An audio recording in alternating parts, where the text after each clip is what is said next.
Para continuar falando agora de energia solar, é necessário então compreendermos dois conceitos: a irradiância e a radiação. A irradiância é a potência instantânea da radiação solar incidente.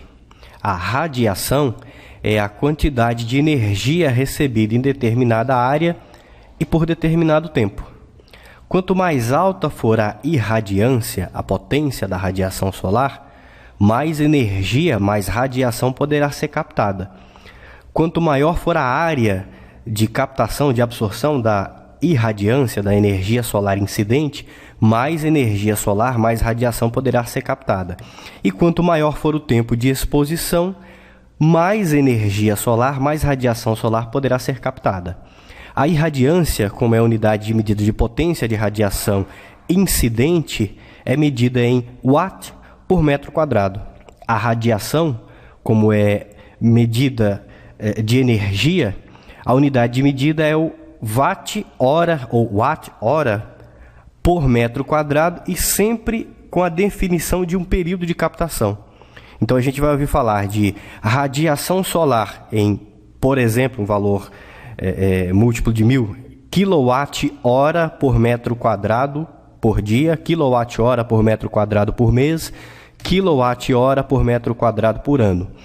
Em materiais e literaturas mais antigas, também é possível obter os valores de radiação solar em quilocaloria por metro quadrado ou por centímetro quadrado e também em megajoules por metro quadrado. A unidade diária é medida em metro quadrado e o tempo é medido em segundos ou horas. Se o tempo for medido em segundos, a gente tem então os megajoules por metro quadrado. Se o tempo, a unidade de medida do tempo for em horas, a gente tem o quilowatt-hora. Portanto, temos que, quanto maior for o valor da irradiância solar, mais energia poderá ser captada. Ocorre que o valor máximo da irradiância solar, aqui na atmosfera terrestre, não é muito alto. Fora da atmosfera terrestre, nós temos um valor aproximado entre 1420 e 1320, naqueles dois períodos máximos de Terra mais próxima e mais distante do Sol, respectivamente.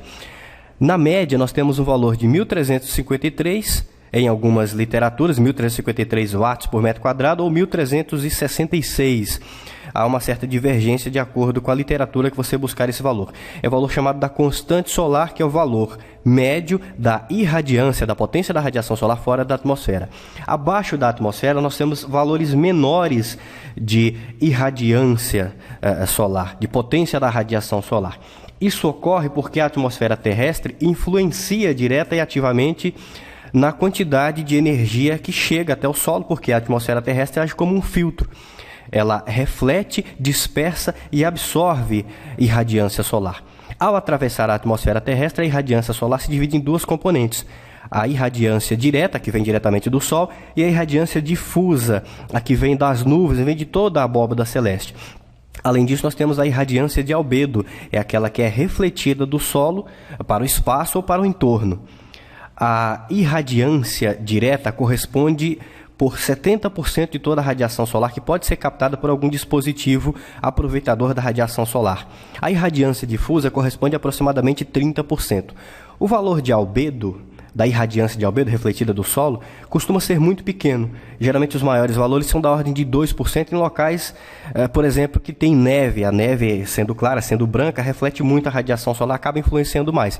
Mas em outros locais, esse valor é cada vez menor. Ou seja, é por esse motivo que a gente tenta ao máximo apontar os módulos fotovoltaicos, os painéis fotovoltaicos, os coletores solares para o Sol, de maneira que eles captem o máximo ao longo do dia, ao longo do ano, o que for possível da irradiância direta, e aí consiga aproveitar mais ainda a radiação solar e fazer mais o seu trabalho.